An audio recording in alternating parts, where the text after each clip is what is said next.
Hi friends. நான் உங்க கவிதா செந்தில். நாம இப்ப தயிர் சாப்பாடு எப்படி பண்றாங்கன்னு பார்க்கலாம் வாங்க. பெரிய வாணலில எண்ணெய் ஊத்திட்டு, கடுகு, கடலப்பருப்பு, அ உளுந்தம்பருப்பு, பச்சை மிளகா, கருவேப்பிலை எல்லாத்தையும் போட்டு நல்லா தாளிச்சுட்டு இருக்காங்க. இன்னொரு சைடு பச்சரிசி சாப்பாடு ரெடி ஆயிடுச்சு. அதுக்குள்ள ஒரே ஒரு பாக்கெட் தயிர் ஊத்திட்டு, ஃபுல்லா 12 லிட்டர் பால் ஊத்தி நல்லா மிக்ஸ் பண்ணிட்டு இருக்காங்க. தயிர் சாப்பாடுக்கு ஃபுல்லா பால் மட்டும் தான் ஊத்துனாங்க. தயிர் சும்மா ஒரு 1/2 டம்ளர் தான் ஊத்துனாங்க. அதாவது 8 படி சாப்பாட்டுக்கு 1/2 டம்ளர் தயிர் தான் ஊத்துனாங்க. ஃபுல்லா பால் தான். அப்புறம் அதுக்குள்ள போடுறதுக்காக மாதுளம்பழம், கருப்பு திராட்சை எல்லாத்தையும் கிளீன் பண்ணிட்டு இருக்காங்க.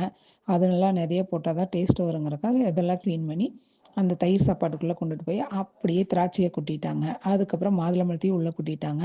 பாருங்க ஃப்ரெண்ட்ஸ், மாதுளம்பழத்த கொட்டுனதையும் நம்மளுக்கே டெம்ப்ட் ஆகுற மாரி எவ்வளோ சூப்பரா இருக்கு பார்த்தீங்களா? செம்ம கலர் இல்லையா? அவ்வளோ அழகா இருக்கு. உடனே இத போட்டுட்டு நல்லா மிக்ஸ் பண்ணி கெளறிட்டு இருக்காங்க.